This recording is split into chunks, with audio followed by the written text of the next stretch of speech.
Hello all my dear students, welcome to Delta Academy. This is Ranjan. Start करते हैं आज का सेशन। आप लोग देख रहे हैं module number 6 DC machines. DC machines में प्रीवियस 2 लेक्चर में हम लोगों ने इंट्रोडक्शन समझा, उसका कुछ basics.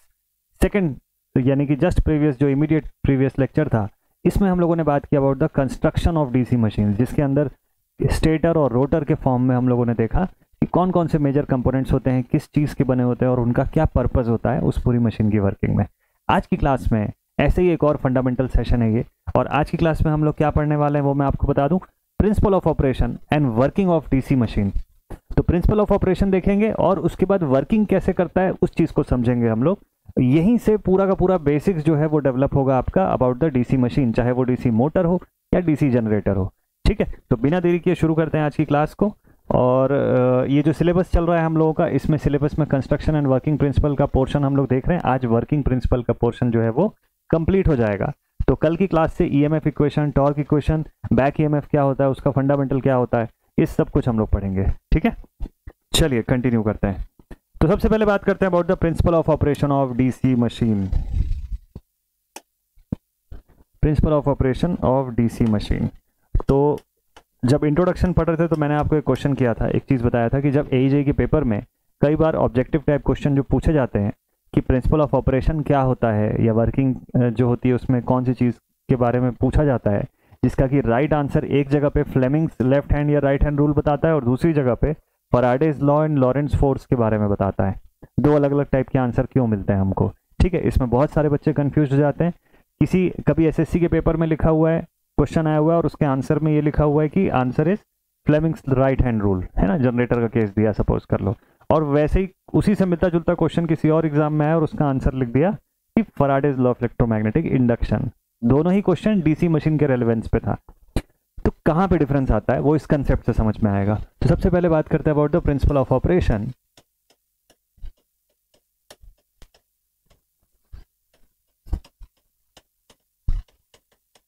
Principle of operation of DC machine.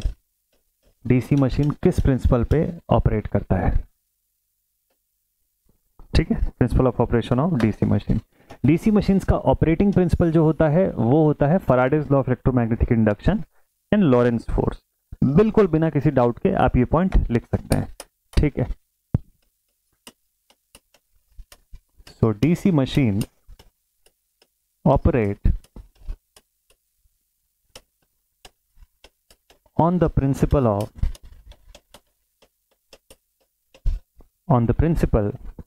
of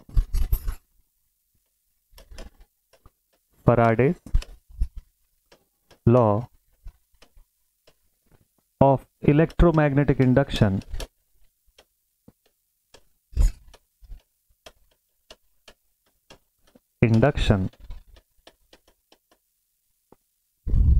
and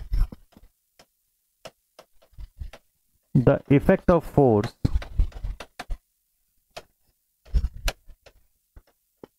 is studied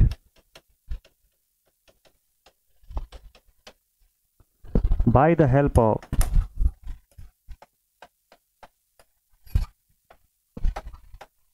Lorentz equation. By the help of Lorentz equation. ठीक है, which is given as F is equals to Q into E plus VB। ठीक है, ये equation, ये expression मैंने आपको day 1 पे बताया हुआ था डीसी मशीन के फॉर्म में। ठीक है, तो वर्किंग प्रिंसिपल क्या हुआ exactly, electromagnetic induction, Faraday's law of electromagnetic induction. Michael Faraday ने ये चीज़ एक्सप्लेन किया हुआ था इन डिटेल, और इन्होंने अपने लॉज को 2 फॉर्म में फॉर्मुलेट किया था। लॉ नंबर 1 ये बताता है कि ईएमएफ कब इंड्यूस होगी। तो उन्होंने ये बताया कि जब भी एक रिलेटिव मोशन होगा between a set of conductors and magnetic field. तो लेट्स से ये मैग्नेटिक फील्ड है और ये सेट ऑफ कंडक्टर्स है, इनके बीच में जब भी रिलेटिव मोशन होगा, रिलेटिव मोशन का मतलब कोई एक स्टेशनरी रहे अपनी जगह पे और दूसरा उसके रिस्पेक्ट में मूव करे। तो चाहे मैग्नेटिक फील्ड स्टेशनरी हो और कंडक्टर उसके इर्द गिर्द मूव करता रहे, या vice versa, in both the cases electromagnetic induction होगा और ईएमएफ इंड्यूस होगी किसमें, उस सेट ऑफ कंडक्टर्स के अंदर। तो वो जो इंड्यूस्ड ईएमएफ होगी उसकी वजह से इंड्यूस्ड करंट निकल के आएगी और उसकी वजह से हमको बाहर जो गैल्वेनोमीटर होगा उसमें डिफ्लेक्शन दिखाई देगा। That is the basic principle for DC generator. Motor में क्या होता है, मोटर में आप इनपुट सप्लाई देते हो, ठीक है, और जब आप इनपुट सप्लाई देते हैं तो आपका जो करंट कैरिंग कंडक्टर होता है वो अपने अराउंड एक मैग्नेटिक फील्ड क्रिएट करता है। पहले से हमारे पास ऑलरेडी मैग्नेटिक फील्ड है जो फील्ड मैग्नेट्स की वजह से निकल के आई है, जो स्टेटर में होता है, जो मैंने कल की क्लास में बताया था आपको। तो वो एग्जिस्टिंग मैग्नेटिक फील्ड और अब ये सप्लाई देने से बना हुआ नया मैग्नेटिक फील्ड, ये जब इंटरैक्ट करते हैं तो ये जो न्यू मैग्नेटिक फील्ड क्रिएट हुई आर्मेचर कंडक्टर में सप्लाई करंट फ्लो कराने से, उसकी वजह से ये फील्ड जब एक्सपीरियंस करेगी एक फोर्स, लॉरेंट्ज फोर्स इसके बारे में बहुत बढ़िया तरीके से बताता है। तो वो जो फोर्स एक्सपीरियंस करेगी उसके आधार पे वहां पे मोशन होगा और वही मोशन हमको बाहर शाफ्ट के रोटेशन के फॉर्म में मिलता है, क्योंकि रोटेटिंग इलेक्ट्रिकल मशीन उसका स्ट्रक्चर इस तरीके से बनाया गया है, फील्ड को पोल शूज के फॉर्म में इस तरीके से डिस्ट्रीब्यूट किया जाता है कि वो पूरा मोशन रोटेशन के फॉर्म में मिलता है। ठीक है, तो ये इनका बेसिक फंडामेंटल है और इस फंडामेंटल का जो एकदम बेस है वही है Faraday's law of electromagnetic induction. ठीक, तो जब आपको कोई पूछेगा प्रिंसिपल ऑफ ऑपरेशन तो इसमें कंफ्यूज मत होइएगा, that is basically Faraday's law of electromagnetic induction. ठीक, तो इस तरीके से मशीन वर्क कर रही है। लॉरेंट्ज फोर्स के इक्वेशन से हम समझते हैं कि फोर्स जो है that is given as this expression. तो कोई चार्ज जो होगा उसके ऊपर electrical force and magnetic field दोनों से लगने वाला फोर्स का टोटल फोर्स जो निकल के आएगा वो लॉरेंट्ज फोर्स से दिया जाता है, जिसका एक्सप्रेशन मैंने प्रीवियस क्लास में आपको बताया था कि F यानी force acting upon a charge is given as the sum of electrical force and magnetic force, यानी force due to magnetic field and force due to electric field, इन दोनों का कंबाइंड फोर्स के फॉर्म में हमको force acting upon a charge मिलता है। ठीक है, तो यहाँ पर ये बताता है कि फोर्स किस एंगल पे एक्ट कर रहा है। यहाँ पे angle of acting of the force जो है वो बड़ा इंपॉर्टेंट होता है, तो जिस एंगल पे एक्ट कर रहा है उसके हिसाब से वैसा आउटपुट आपको निकल के मिलेगा, चाहे 90 डिग्री एंगल हो या 0 डिग्री का एंगल हो, दोनों के हिसाब से आउटपुट जो होगा फोर्स का उस पर डिफरेंस दिखेगा आपको। तो जब 0 डिग्री पे एक साथ अलाइंड होंगे, जब थीटा की वैल्यू 0 होगी तो उस कंडीशन पे no force will be there और 90 डिग्री पे maximum force will be acting there. तो ये इक्वेशन हमको लॉरेंट्ज फोर्स से पता चलता है या लॉरेंट्ज फोर्स की इक्वेशन से मिलता है। ठीक है, तो this is the basic principle behind the working of the DC machine, चाहे मोटर हो या जनरेटर हो। मैंने यहाँ पे कहीं पे भी फ्लेमिंग्स रूल का नाम नहीं लिया। ठीक, क्यों है ऐसा? फ्लेमिंग्स रूल जो होता है या राइट हैंड थंब रूल आप पढ़ते हो, फ्लेमिंग्स रूल पढ़ते हो, ऑयस्टर्स एक्सपेरिमेंट आप पढ़ते हो, ये सारा कुछ किस चीज के लिए होता है पता है? ऑयस्टर एक्सपेरिमेंट को तो छोड़ दो, वो दो चीजें बताएगा, लेकिन फ्लेमिंग्स रूल और थंब रूल जो है इनका मेजर पर्पस होता है डायरेक्शन ऑफ इंड्यूस सप्लाई को पता करने का या डायरेक्शन ऑफ फोर्स को पता करने का। ठीक, तो फोर्स कैसे बन रहा है उसकी बात नहीं होती है, वो ये बताता है कि वो फोर्स किस डायरेक्शन में लगेगा अगर इन द केस ऑफ मोटर, या फिर जो इंड्यूस्ड ईएमएफ निकल के आएगी या इंड्यूस्ड करंट मिलेगी वो किस डायरेक्शन में आएगी। इन दोनों की डायरेक्शन को स्पेसिफिकली बताने का काम फ्लेमिंग्स रूल से होता है। ठीक है, तो दोनों का डिफरेंस अभी समझ में आ गया आपको कि बेसिक प्रिंसिपल ऑफ ऑपरेशन क्या होता है और डायरेक्शन बताने के लिए क्या हम यूज करते हैं। चलिए ठीक है, अब आगे समझते हैं कि मैंने आपको एक एग्जांपल में ये बोला,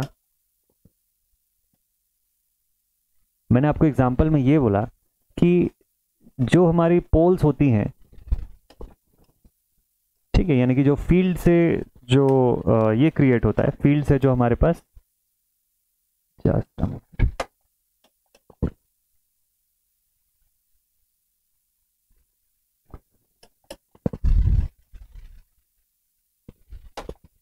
ठीक है, तो हमारे मैग्नेटिक फील्ड से जो वहां पे फोर्स क्रिएट होता है उसी के आधार पे आउटपुट जो है वो मिलता है। ठीक है, ये कैसे होता है इसको समझने की कोशिश करते हैं। तो मान लेते हैं कि एक ऐसा 2 पोल का सिस्टम है हमारे पास। ठीक है, 2 पोल का सिस्टम है और एक दूसरे के सामने यहां पर फेसिंग है 2 पोल। ठीक है, पोल शूज है यहां पर। अब मुझे पता है कि अगर ये नॉर्थ है, अगर मैं इसको एज अ नॉर्थ शो करता हूं और इसको एज अ साउथ शो करता हूं, 2 पोल का अगर सिस्टम है तो ऐसा होगा। अगर 4 पोल के सिस्टम्स हो जाते तो क्या हो जाता है यहाँ पर? फॉर 4 पोल सिस्टम हमारी मशीन फिर कैसे दिखाई देती? तो आपको पता है कि हमारी डीसी मशीन का कंस्ट्रक्शन जो होता है that is in a heteropolar form. कैसा फॉर्म होता है? Heteropolar form. तो हेट्रोपोलर अरेंजमेंट में क्या होता है? पोल्स जो होते हैं वो ऑल्टरनेटली प्लेस्ड किए जाते हैं, तो एक दूसरे के अपोजिट डायरेक्शन में सेम पोल्स होते हैं। मतलब नॉर्थ के सामने नॉर्थ दिखेगा और साउथ के सामने साउथ ही दिखेगा आपको। ठीक है, तो 4 पोल स्ट्रक्चर जो होता है हेट्रोपोलर फॉर्म में वो कुछ अलग दिखाई देता है, जैसे मैं यहाँ पे अभी बनाने जा रहा हूँ। तो यहाँ पर क्या दिखता फिर देखिए, 4 पोल का स्ट्रक्चर होता तो कुछ ऐसा दिखाई देता है, यहाँ नॉर्थ, यहाँ साउथ, यहाँ पर भी साउथ। तो ये पोल्स हो गए, ये पोल शूज हो गए। पोल शूज के अंदर होते हैं कंपनसेटिंग वाइंडिंग, जैसा मैंने आपको बताया था, और यहाँ पर सेट ऑफ कंडक्टर टर्न्स लगे होते हैं, लेट्स से ऐसा कुछ।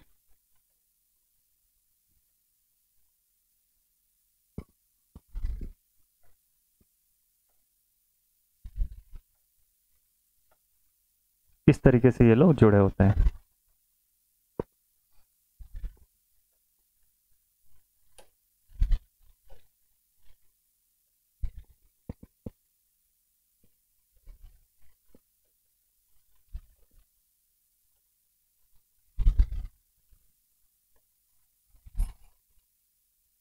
समथिंग लाइक दिस, ठीक है।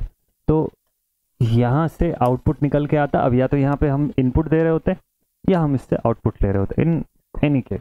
तो वैसे तो हम लोग यहाँ पर इनपुट देते हैं, इनपुट सप्लाई, और इस सप्लाई के आधार पे ये इधर नॉर्थ या साउथ पोल की तरह बिहेव करते हैं। मैंने आपको बताया कि ये जो फील्ड का क्रिएशन होता है, these are the field magnet. Field magnet मतलब ये मत समझिएगा कि ये लोग परमानेंट मैग्नेट है। नॉर्मली डीसी मशीन के अंदर, सेल्फ एक्साइटेड डीसी मशीन के अंदर हम लोग किसका यूज करते हैं, इलेक्ट्रोमैग्नेटिक सेटअप का यूज करते हैं, ठीक है। तो लेट्स से 4 पोल की भी अगर मशीन है तो फील्ड का क्रिएशन जो होगा किस तरीके से होगा यहाँ से, और लाइन ऑफ फोर्सेस कहाँ से कहाँ ट्रेवल करेंगी, नॉर्थ से साउथ के डायरेक्शन में, है ना, लाइक दिस, और इधर नॉर्थ से साउथ के डायरेक्शन में इस तरफ, ठीक है। यहां पर भी नॉर्थ टू साउथ, और ये फील्ड्स ओवरलैप नहीं होती, इस चीज का ध्यान रखिएगा, इंटरसेक्ट नहीं करती एक दूसरे को, है ना। मैग्नेटिक फील्ड्स का ये नेचर है, ना ये ओवरलैप्ड होती है, ना ये एक दूसरे को इंटरसेक्ट करेंगे। तो ये इस तरीके से एक मैग्नेटिक फील्ड का बेसिक स्ट्रक्चर बनता है, और इस पोर्शन के अंदर बीच में रोटर होता है, जहां पे आर्मेचर कंडक्टर, आर्मेचर वाइंडिंग्स हो गया, आर्मेचर कोर हो गया, बेरिंग्स, शाफ्ट, कम्यूटेटर, ये सब कुछ हम लोग प्लेस करते हैं, ठीक है। तो ये एक बेसिक सा स्ट्रक्चर है। ये काम कैसे कर रहा है और कैसे पता चला कि यही हिस्सा नॉर्थ बनेगा और दूसरा वाला साउथ बनेगा, ये कैसे पता चलता है सर? फराडे का नियम ये कैसे बताता है, उससे डायरेक्शन कैसे निकाल पाते हैं हम लोग, और डायरेक्शन के लिए हम लोग फ्लेमिंग्स रूल का जब यूज कर रहे हैं तो वो कैसे वर्क करता है। चलो इसको एक छोटे से एग्जांपल से समझते हैं। अब मान लीजिए कि मुझे यहाँ पर ये चेक करना है कि ये हिस्सा एक्चुअल में साउथ की तरफ बिहेव कर रहा है या नॉर्थ की तरफ बिहेव कर रहा है। अब एक इलेक्ट्रोमैग्नेट नॉर्थ या साउथ कैसे बना सकता है? सोचने वाली बात है ना, ये तो सोचने वाली बात है। तो यहां पर फराडे का नियम बहुत काम आएगा। चलिए देखते हैं। मान लीजिए इस तरीके से वाइंडिंग किया हुआ है मैंने,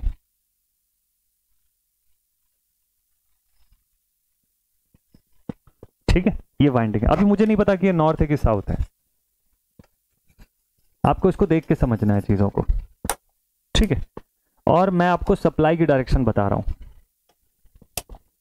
let's see this is the direction of supply, ठीक है। अगर सप्लाई ऐसे जा रही है तो इस सेटअप के अंदर सप्लाई कैसे जा रही होगी? डाउनवर्ड, ऐसे, ये होगा डायरेक्शन ऑफ करंट फ्लो, और यहां से करंट बाहर की तरफ आ रही है, यही है ना। क्या आप बता सकते हैं कि यहां से जो मैग्नेटिक फील्ड बनेगा वो कैसा बनेगा? ये नॉर्थ पोल की तरह, नॉर्थ पोल इसका किधर होगा और साउथ किधर होगा? तो आपके पास राइट हैंड थंब रूल है ना, राइट हैंड थंब रूल है। तो जहां पे ये राइट हैंड की फिंगर जो कर्ल होती है, ये अगर आप करंट के डायरेक्शन पे अगर लगा दें तो आपका थंब जो है वो फील्ड के निकलने की डायरेक्शन या नॉर्थ की डायरेक्शन को शो कर सकता है, ठीक।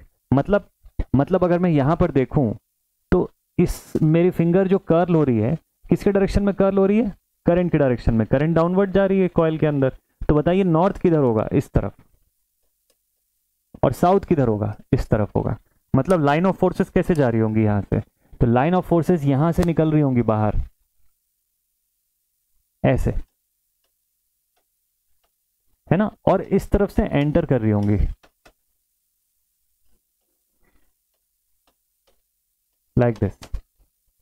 तो अभी आपको समझ में आया कि नॉर्थ और साउथ कैसे आइडेंटिफाई होता है इसके अंदर। तो इलेक्ट्रोमैग्नेट के अंदर नॉर्थ साउथ बनना और उसको आइडेंटिफिकेशन करना बहुत डायरेक्ट थिंग है, बहुत सिंपली आप ये चीज कर सकते हो, बस थोड़ा सा कंसेप्ट आपको क्लियर रहना चाहिए। ठीक है, तो ये चीज हो गया। अच्छा, इसका वाइस वर्सा बताइए सर, नॉर्थ पोल कैसे क्रिएट हो रहा होगा, वो भी जानना है हमको। चलो ट्राई करते हैं। लेट्स से अब इसका हमको नहीं पता कि ये नॉर्थ बना रहा है या साउथ बना रहा है। ठीक है, इसकी भी वाइंडिंग कर देते हैं।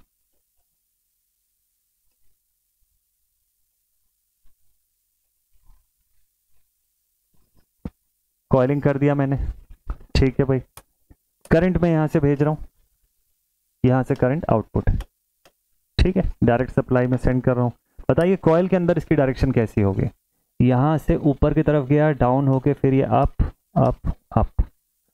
अब आइडेंटिफाई करिए, रूल वही है, again right hand thumb rule आपके पास है।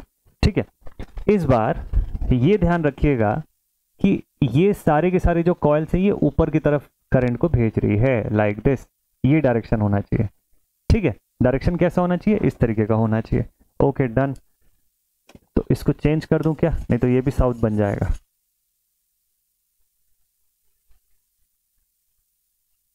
कोई एक चीज की डायरेक्शन को मैं चेंज करता हूं, चलो।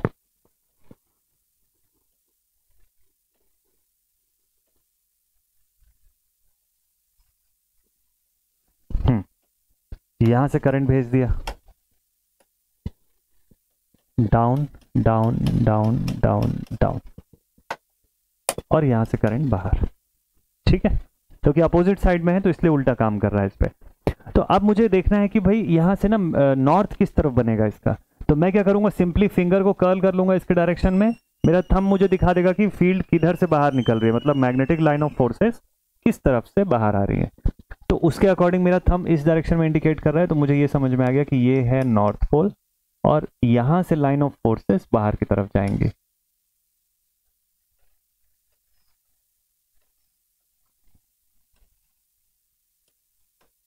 ऐसा, ठीक है, और ये वाला पोर्शन होगा जहां से लाइन ऑफ फोर्सेस एंटर कर रही होंगी इस पर।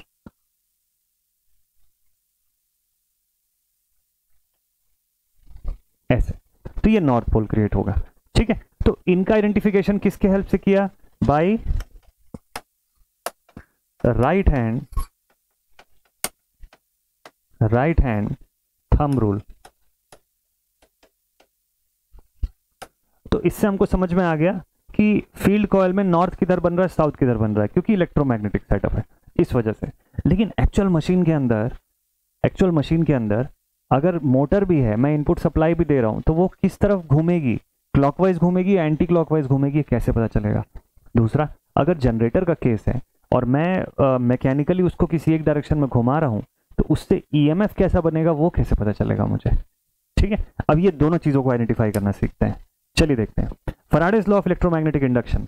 तो इसके अंदर देखिए ये सेटअप क्या बता रहा है कि आपके सेट ऑफ कंडक्टर जो है वो यहाँ पर स्टेशनरी है, और ये मैग्नेटिक फील्ड को हम इसके करीब से गुजार रहे हैं। तो जैसे जैसे मैग्नेटिक फील्ड यानी कि जैसे जैसे फ्लक्स का इंटरेक्शन हो रहा है इसके साथ, जितनी फ्लक्स का लिंकेज होगा इस कंडक्टर के साथ, उतनी प्रपोर्शन पर अमाउंट पे ईएमएफ का इंडक्शन होगा। तो फैराडे का नियम क्या बोलता है,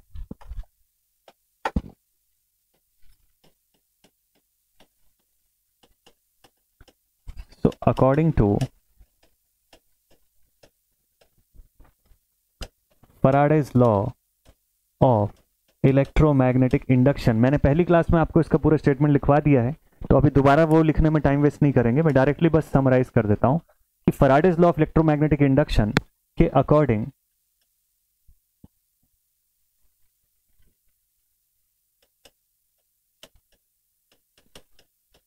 relative motion between set of conductor and a uniform magnetic field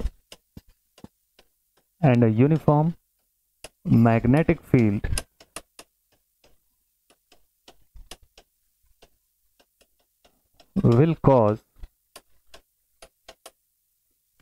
the induction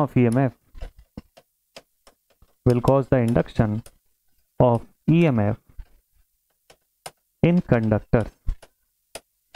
ठीक है, and this induced EMF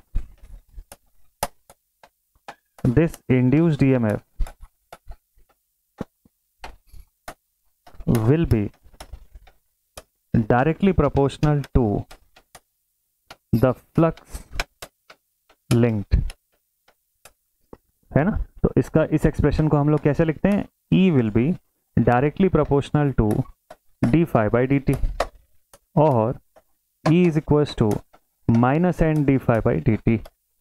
minus sign because of the Lenz law, जो ये बताता है कि अपनी कॉज को ये अपोज करेगा, और एन यहाँ पे नंबर ऑफ टर्न्स को, नंबर ऑफ कंडक्टर टर्न्स को शो करेगा। तो उतनी ही मैग्नेटिक फील्ड में अगर एक कॉइल में 100 टर्न्स है और दूसरी कॉइल में 200 टर्न्स है, तो 200 टर्न्स वाली कॉइल ज्यादा ईएमएफ इंड्यूस करेगी, provided with the same flux linkage in both the cases. 200 turn वाली कॉइल ज्यादा ईएमएफ इंड्यूस करेगी बिकॉज ऑफ दिस। तो फैराडे के नियम से ये चीज पता चलता है। And D phi by D T is what, rate of change of flux linked with the conductor. ध्यान रखिएगा, टोटल फ्लक्स से मुझे मतलब नहीं है, उसमें से कितनी फ्लक्स अभी लिंक हो रही है कंडक्टर के साथ, उस फ्लक्स से मतलब है। तो दैट इज इट। तो यहाँ पे फाई की जगह पे कई बार बुक्स में साई भी होता है, साई लिखा जाता है, ठीक है।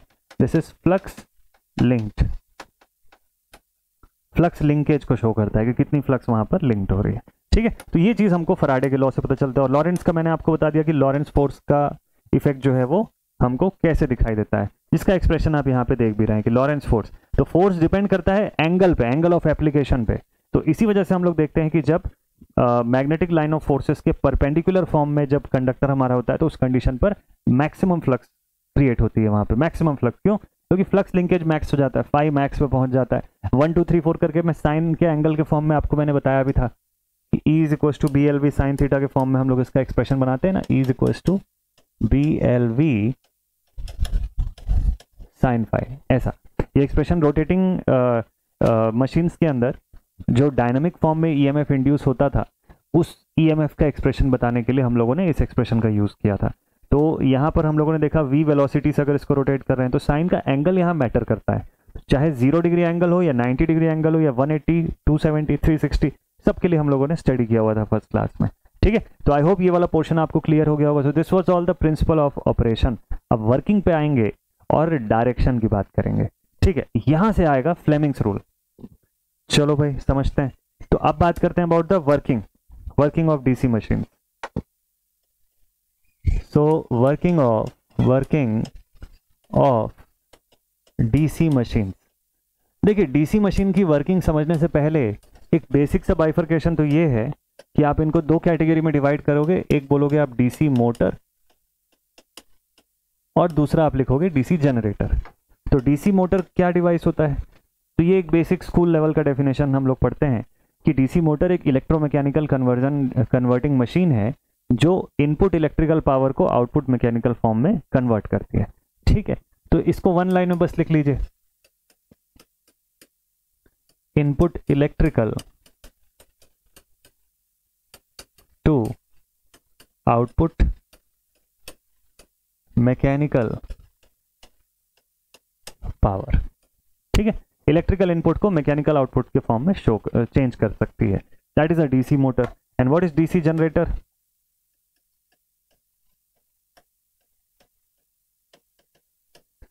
तो डीसी जनरेटर में जस्ट अपोजिट होता है। हम लोग इनपुट मैकेनिकल पावर इसको प्रोवाइड करते हैं और इसके बदले हमको आउटपुट मिलती है electrical power, output electrical power. तो ये जो चलो डेफिनेशन एक 7th 8th स्टैंडर्ड का बच्चा भी बता देगा, इसमें तो कोई बहुत बड़ी बात थी नहीं। मेन चीज क्या है कि इसके अंदर हो क्या ऐसा रहा है जिसकी वजह से ये ऐसा कन्वर्ट कर पा रहा है, कौन सा मैकेनिज्म काम कर रहा है इसके भीतर जिससे कि ये ऐसा कन्वर्जन कर सकता है। कंस्ट्रक्शन पढ़ने के समय हम लोगों ने ये चीज देखा कि कंस्ट्रक्शन तो बिल्कुल सेम रहता है, कंस्ट्रक्शन वाइज कोई डिफरेंस नहीं होता। तो यानी कि एक डीसी जनरेटर को मैं डीसी मोटर की तरह यूज कर सकता हूँ और वाइस वर्सा, डीसी मोटर को ही उसकी शाफ्ट को अगर मैं घुमाना शुरू कर दूं तो वो इलेक्ट्रिसिटी जनरेट करेगा बाहर। डेफिनेटली करना चाहिए, थ्योरेटिकली ये चीज हो रहा है, प्रैक्टिकली भी ये चीज होता है। चलो ठीक है, बट इनके अंदर क्या मैकेनिज्म मूव कर रहा है, कैसे मूवमेंट हो रहा है, क्या चीज हो रही है, ये जानना इंपॉर्टेंट है, ठीक है। तो अब आगे बढ़ते हैं हम लोग नेक्स्ट स्टेप पर। हाँ, अब प्रिंसिपल ऑफ ऑपरेशन के बाद अब जब वर्किंग पे आएंगे हम लोग, तो यहां से एक बहुत इंपॉर्टेंट रूल आता है, that is Fleming's left hand rule and Fleming's right hand rule. देखो मशीन को सप्लाई देने के बाद वो जब घूमती रहे तब उसको देख के डायरेक्शन पहचानना एक डिफरेंट थिंग है। मशीन को सप्लाई देने से पहले अगर आप बता सको कि मैं इनपुट में यहाँ पॉजिटिव दूंगा और इस टर्मिनल पर नेगेटिव दूंगा, और उसको स्टार्ट करने से पहले ही आप बता दो कि इससे ये मशीन क्लॉकवाइज घूमेगी, ये काम इंजीनियर का होता है। एक इंजीनियर ही ये काम कर सकता है। आम आदमी सप्लाई देने के बाद जब मशीन घूमने लग जाएगी तब जानेगा कि हाँ ये मशीन क्लॉकवाइज घूमती है। इधर सप्लाई देने से इंजीनियर पहले से बता सकता है कि कौन से टर्मिनल पे कौन सा पोटेंशियल दिया जाएगा और उससे वो किस डायरेक्शन में घूमेगी। तो आप लोग एज ए इंजीनियर आपको ये रूल पता होना जरूरी है, that is the Fleming's left hand and right hand rule. ये रूल का पर्पज यही होता है कि आप चाहे डीसी मोटर की बात करो या डीसी जनरेटर की बात करो, इन बोथ द केसेस दो बहुत इंपॉर्टेंट चीजें होती है जो पता होना चाहिए। जब आप डीसी मोटर की बात करते हो तो हमको ये पता होना चाहिए कि मोटर में इनपुट मैं कैसा दूंगा जिससे कि वो क्लॉकवाइज डायरेक्शन में घूमे, और इनपुट में क्या चेंज करूंगा जिससे कि वो उसका शाफ्ट एंटी क्लॉकवाइज डायरेक्शन में रोटेशन करे। तो इस पूरे के लिए फोर्स का आइडिया होना चाहिए कि किस डायरेक्शन की सप्लाई से फोर्स की दिशा किस तरफ होगी फॉर मोटर। जब मैं जनरेटर की बात करूंगा तो जनरेटर के केस में ये इंपॉर्टेंट होगा कि मैं उसको किस डायरेक्शन में घुमाऊं तो आउटपुट में मुझे क्या मिलेगा, मतलब आउटपुट में किस टर्मिनल पे प्लस मिलेगा और किधर माइनस मिलेगा, ये पता होना जरूरी है। ठीक है, सो सबसे फर्स्ट थिंग, सबसे इंपॉर्टेंट थिंग तो यहाँ पे ये लिख लेते हैं, Fleming's rule is important for identification of direction.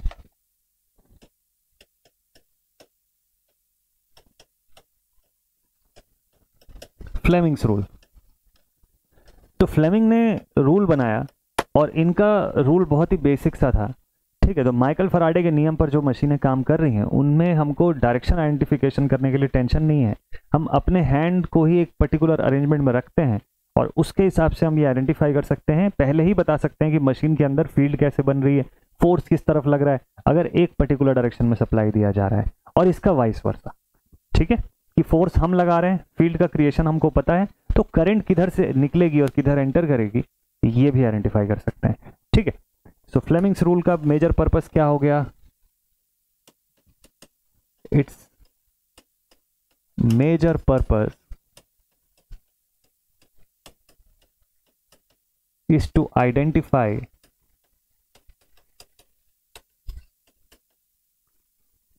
the direction of force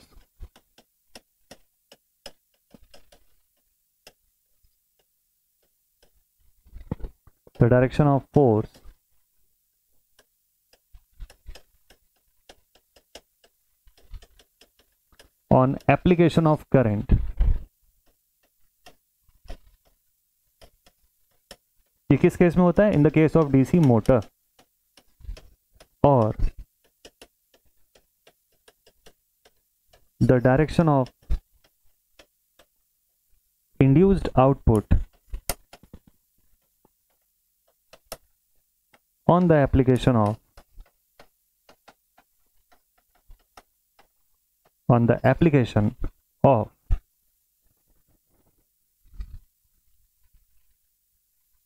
force. ठीक है, in the case of DC generator. ठीक है, अब इंपॉर्टेंट क्वेश्चन ये है कि कौन से, मतलब अब चलो ठीक है, right hand rule left hand rule दोनों के बारे में हम लोग समझ जाएंगे, बट किस मशीन में कौन सा रूल यूज होता है ये जानना बड़ा इंपॉर्टेंट है। ठीक है, तो उसके लिए दो रूल है हमारे पास। सबसे पहले है Fleming's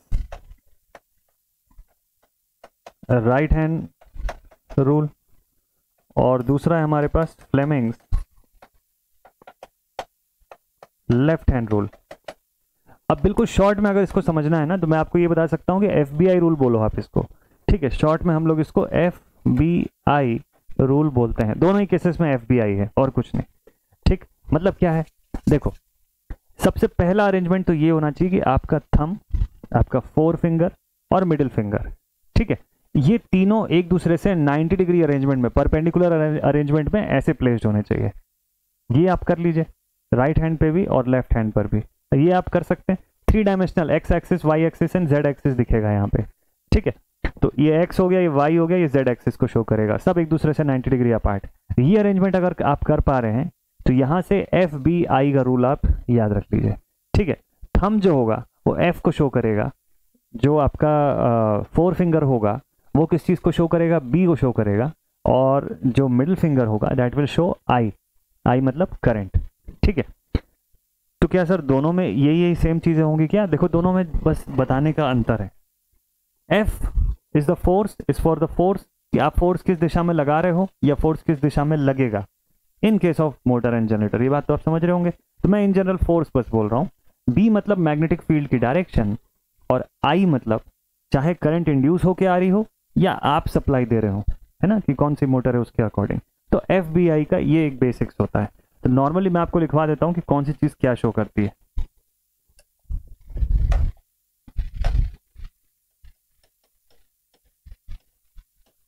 Fleming right hand rule, 4 finger,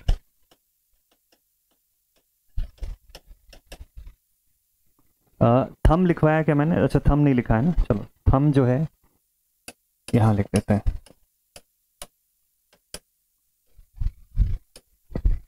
कौन सा क्या शो करता है वो यहां समझना इजी रहेगा। और मिडिल फिंगर,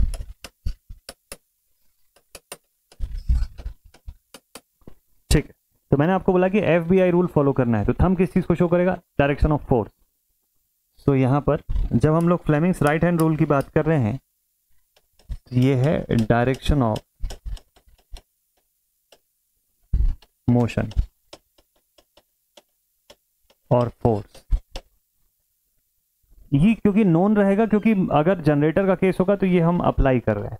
और मैं बता दूं कि फ्लेमिंग्स राइट हैंड रूल जो होता है that is used for generator, for DC generator.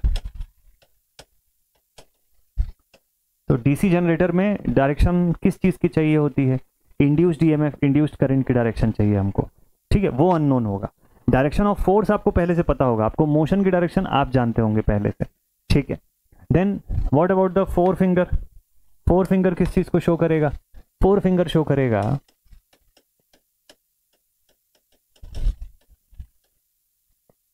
Direction of field, magnetic field, जिसको बी से शो करते हैं। मैग्नेटिक फील्ड फ्लक्स डेंसिटी के फॉर्म में बी से हम लोग शो करते हैं। ठीक है, तो डायरेक्शन ऑफ फील्ड या डायरेक्शन ऑफ फ्लक्स ऐसा आप बोल सकते हो।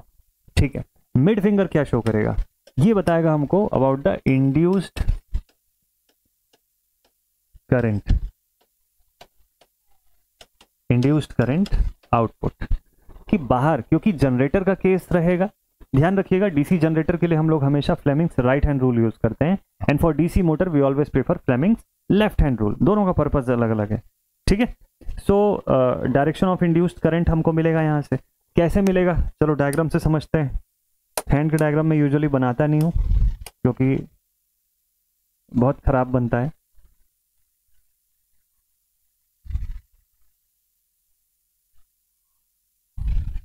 ठीक है, तो आप लोग अंदाजा लगा लीजिएगा इससे कि कौन कौन सा वाला कौन सा फिंगर है। ठीक है, भले ही ये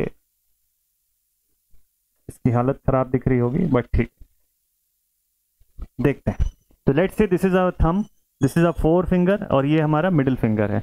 ठीक है, तो ये थंब किस चीज को शो करेगा? ये थंब हमको बताएगा कि हम किस डायरेक्शन में फोर्स लगा रहे हैं। ठीक है, so this is for direction of force. ये किस चीज को शो करेगा? Direction of field, magnetic field या मैग्नेटिक लाइन ऑफ फोर्सेस जो है, यानी फील्ड वाइंडिंग की वजह से जो मैग्नेट्स क्रिएट हुए उससे फील्ड का डायरेक्शन कैसा बना। और ये जो डायरेक्शन होगा मिडिल फिंगर का, ये शो करेगा हमको about induced current, induced current. और जनरेटर के केस में यही जानना होता है कि करंट किस कॉइल से किस डायरेक्शन में आ रही है बाहर। ठीक, इसको एग्जांपल से समझेंगे अभी। Next, Fleming's left hand rule.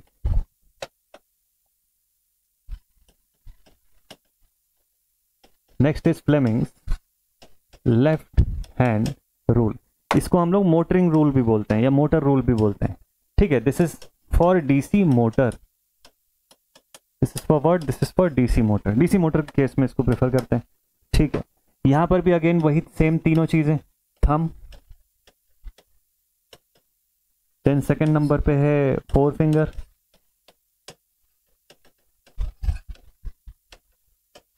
और थर्ड नंबर पर है मिड फिंगर। अब तीनों चीज क्या क्या शो कर रही है? तो मैंने कॉमन तरीका आपको बताया कि एफ बी आई रूल बोल लीजिए इसको भी, एफ बी आई। ठीक है, एफ, बी और आई। तो एफ मतलब फोर्स, इस बार डायरेक्शन ऑफ फोर्स अननोन है, यही जानना है हमको। आई यानी इस बार इंड्यूस्ड करंट मत लिखिएगा, इस बार वो सप्लाई करंट होगी, ठीक है। तो मिडिल फिंगर किस चीज को शो करेगा? सप्लाई करंट को। अगर सप्लाई करंट की डायरेक्शन में आप मिड फिंगर को प्लेस करते हैं, फोर फिंगर अगर आप फील्ड की डायरेक्शन में शो करते हैं, डायरेक्शन ऑफ फील्ड, तो आपका थंब जो है वो डायरेक्शन ऑफ फोर्स को शो करेगा, डायरेक्शन ऑफ फोर्स, कि किस दिशा में फोर्स लगेगी उसको ये इंडिकेट कर सकता है, ठीक है। तो ये हो जाएगा हमारा फ्लेमिंग्स लेफ्ट हैंड रूल, ठीक है भाई। तो Fleming's right hand and left hand का जो सीन है वो हमको इसके अकॉर्डिंग समझ में आ जाएगा, ठीक है। तो लेफ्ट हैंड रूल में यहाँ पर थंब होगा, यहाँ पर फोर फिंगर होगी और यहाँ पर होगी हमारी मिडिल फिंगर, ठीक है। बाकी डायग्राम पे फोकस नहीं करते हैं, डायरेक्टली इसको ऐसे लिखते हैं। तो कौन कौन सी चीज क्या शो करेगी? थंब हमको डायरेक्शन ऑफ फोर्स बताएगा, ये जो फोर फिंगर होगा इसमें हम डायरेक्शन ऑफ फील्ड, और यहां पर सप्लाई करंट, अप्लाई करके अभी देखेंगे इसको, सप्लाई करंट, ठीक है। तो अब इसको अप्लाई कैसे करेंगे? ये तो समझ आ गया कि मोटर के केस में हमको Fleming's left hand rule use करना है, जनरेटर के केस में आरएचआर यूज करना है, that is good. Actual supply दे करके जरा देखें तो कि कैसे इसमें निकाला जा सकता है, ये चीज कैसे अप्लाई किया जा सकता है, ठीक है। चलो आप सबके सामने एक छोटा सा एग्जांपल है। यहाँ पर ये मशीन रोटेट कर रही है, दोनों जगह पर यहाँ पे नॉर्थ साउथ पोल जो है वो क्रिएटेड है, बीच में एक वाइंडिंग का सेटअप है और यहाँ पे स्प्लिट रिंग का अरेंजमेंट है। डीसी मशीन्स के अंदर स्प्लिट रिंग अरेंजमेंट यूज करते हैं। आगे चल के मैं बताऊंगा आपको डिफरेंस कि स्लिप रिंग और स्प्लिट रिंग में क्या डिफरेंस होता है, क्यों स्लिप रिंग हम लोग एसी मशीन्स के अंदर यूज करते हैं और डीसी में हम लोग स्प्लिट रिंग क्यों यूज करते हैं, ठीक है। यहाँ पर कार्बन ब्रशेस लगे हुए हैं, जैसा मैंने कल आपको सेटअप बताया था, और इनसे या तो सप्लाई आउटपुट लेंगे या सप्लाई इनपुट देंगे, डिपेंडिंग अपॉन कि जनरेटर है कि मोटर है, ठीक है। ये इसका डिटेल सेटअप है। तो आप देख सकते हैं कि यहाँ पे आर्मेचर है, आर्मेचर के इस पोर्शन पे ये पूरे स्लॉट्स बने हुए हैं जिसको पैरेलल पाथ हम लोग बोलते हैं, ठीक है। आर्मेचर स्लॉट, ये एक एक सेगमेंट के ऐसे स्लॉट्स बने हुए हैं, ठीक है, जिसके बारे में हम लोग बात करते हैं। इसके अंदर आर्मेचर वाइंडिंग से ये पूरे जो है कॉपर के कंडक्टर्स आपको दिखाई दे रहे हैं जो फुल्ली डिस्ट्रीब्यूटेड है ओवर द सेगमेंट, इसीलिए हम लोग आर्मेचर वाइंडिंग्स को हमेशा डिस्ट्रीब्यूटेड वाइंडिंग के नाम से जानते हैं और फील्ड वाइंडिंग को हमेशा कंसंट्रेटेड वाइंडिंग बोलते हैं हम लोग, ठीक है। तो ये एक सेगमेंट है यहाँ। उसके बाद ये पोर्शन क्या चीज है? This whole portion is commutator. Commutator के अंदर आप देख सकते हैं कि ये कॉपर के प्लेट्स लगे हुए हैं, these are all copper plates, और बीच बीच में जो ब्लैक कलर की ऐसे लाइनिंग दिख रही है ये माइका का इंसुलेशन है, माइका इंसुलेशन है जो इन एक एक सेगमेंट्स को, कम्यूटेटर के सेगमेंट्स को एक दूसरे से अलग करता है, इंसुलेट करता है।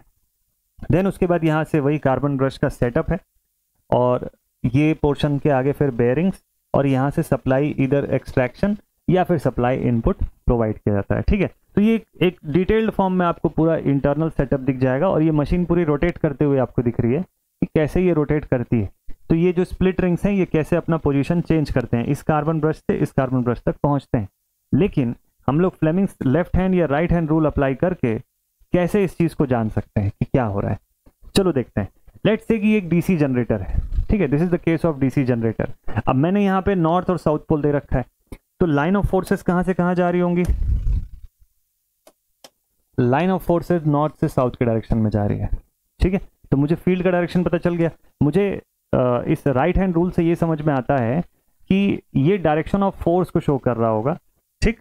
ये चूंकि जनरेटर का केस है and this is the case of motor, एक एक करके दोनों को समझेंगे। पहले जनरेटर से शुरुआत करते हैं।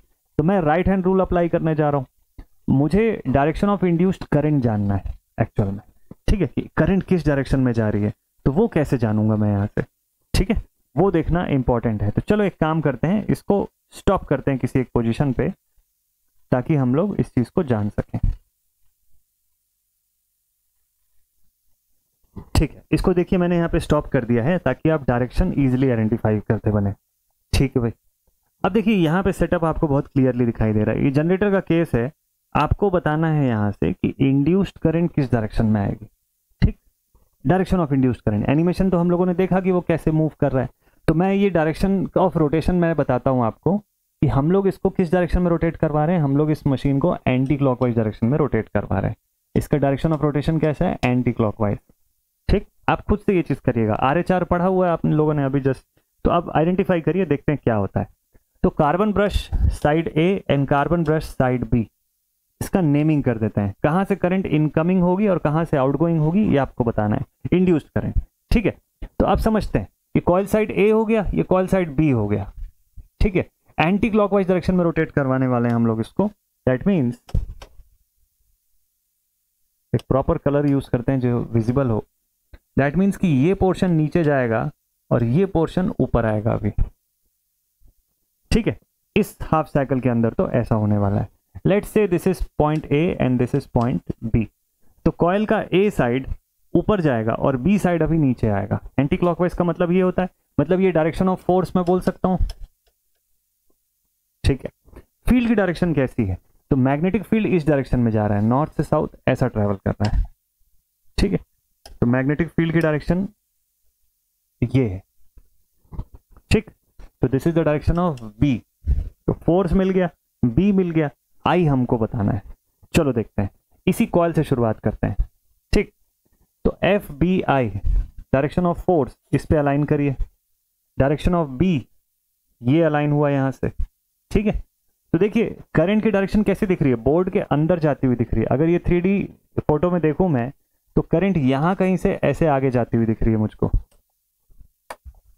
करंट कैसे जाती हुई दिख रही है, इस डायरेक्शन में जाती हुई दिख रही है। ठीक है, सेम थिंग इधर पे अगर मैं देखूं तो ये डाउनवर्ड जा रहा है। वही राइट हैंड रूल को मैं अप्लाई करता हूं यहां से, तो देखिए डायरेक्शन ऑफ फोर्स कैसा है, ऐसा है, डाउनवर्ड ऐसा रखना पड़ेगा मुझे। हाँ, डायरेक्शन ऑफ फोर्स इस तरीके से। ये देखिए मेरा जो 4 फिंगर है ये बी को शो कर रहा है, मतलब नॉर्थ से साउथ के डायरेक्शन में फील्ड जैसा चल रहा है उसको शो कर रहा है। तो आई बता रहा है कि करंट इधर से बाहर निकल रही होगी, तो करंट यहां से ऐसे बाहर जा रही है। तो ये है करंट की डायरेक्शन आउटगोइंग और यहां से सप्लाई इनकमिंग, ऐसा। अभी एनिमेशन को चालू करेंगे तो देखिएगा आपको इसका डायरेक्शन जो है वो प्रॉपर इसमें मिलेगा। तो अभी आप समझे कि इसको कैसे अप्लाई करके डायरेक्शन आइडेंटिफाई कर सकते हैं। सेम ऐसे ही जब आप डीसी मोटर का केस देखेंगे तो वहां पर भी ये चीज किया जा सकता है। In the case of DC motor आप लेफ्ट हैंड रूल अप्लाई कर दीजिए। तो देखिए लेट्स से डीसी मोटर है, यहाँ पर बैटरी लगी हुई है, प्लस माइनस टर्मिनल पे सप्लाई है। दिस इज सेगमेंट ए और ये सेगमेंट बी है। ठीक है, तो ये वायर देखिए यहाँ से होता हुआ पूरा जा रहा है कॉइल, और फर्स्ट सेगमेंट के अंदर हो क्या रहा है कि हम लोग ये देख रहे हैं कि हम लोग सप्लाई यहाँ से इनपुट दिए।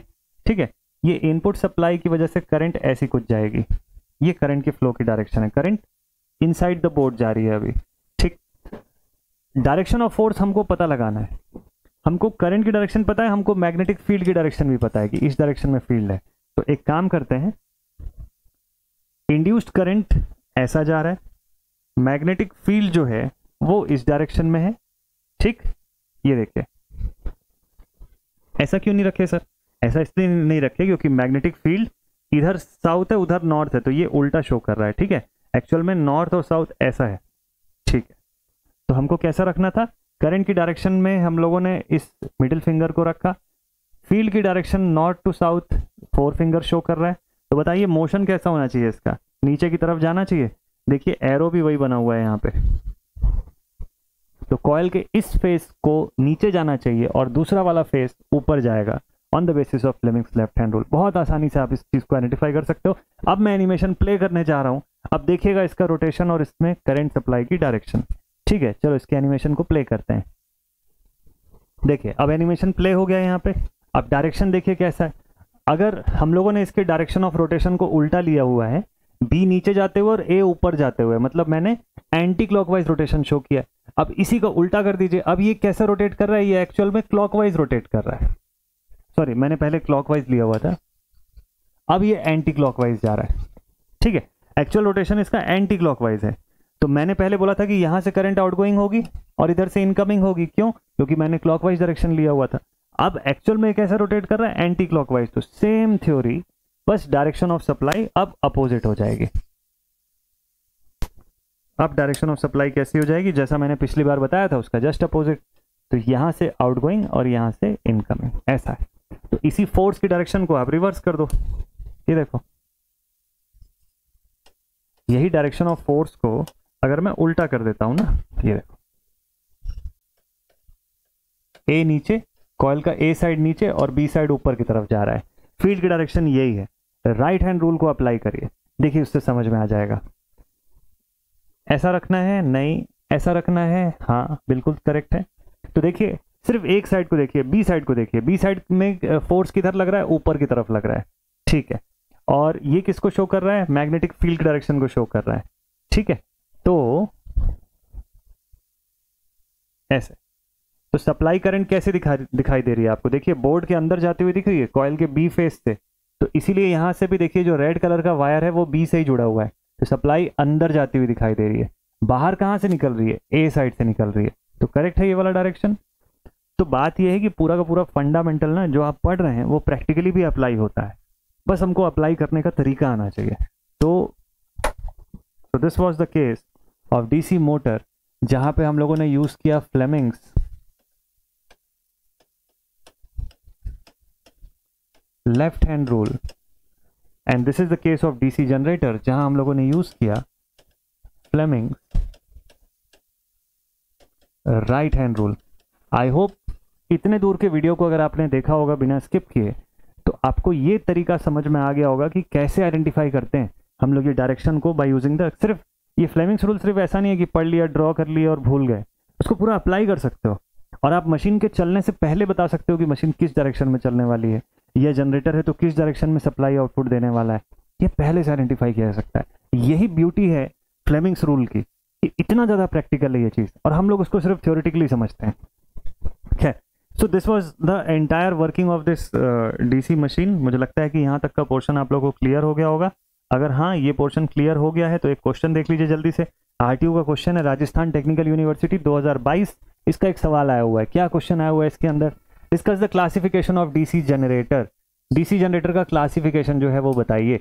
मैंने डीसी मशीन का क्लासिफिकेशन पूरा फ्लो चार्ट के साथ आपको बताया हुआ है, ठीक है, जिसके अंदर क्या क्या था। डीसी मशीन के अंदर मोटर, जनरेटर, फिर उसके अंदर क्लासिफिकेशन में हम लोगों ने देखा कि इसके अंदर क्या क्या होता है, series DC machine, series DC machine, then shunt DC machine, then compound DC machine.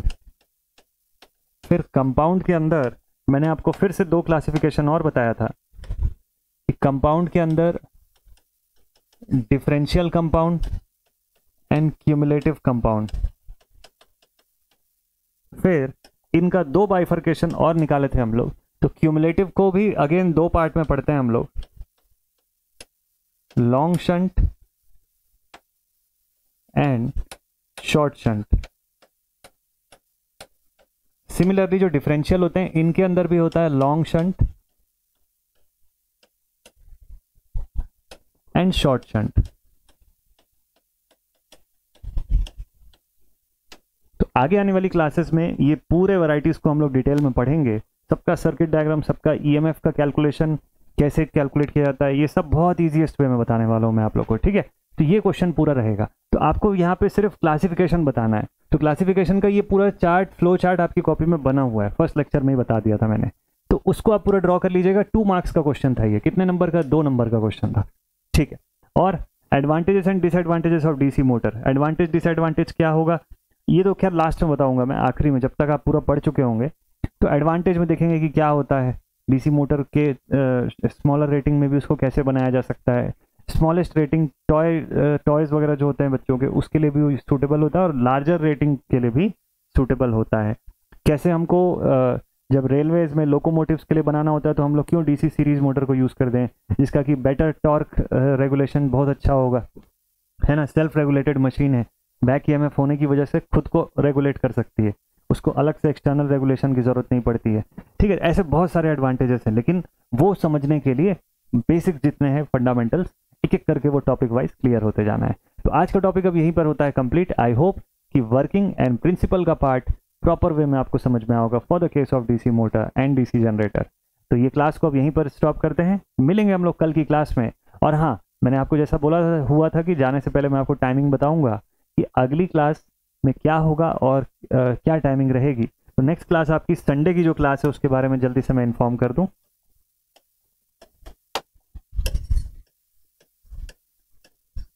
Sunday की अपकमिंग क्लास जो है उसमें दो चीज़ें होंगी। संडे की एक क्लास जो होगी वो मॉर्निंग की होगी, मॉर्निंग की लाइव क्लास है, इसमें क्वेश्चन प्रैक्टिस होगा।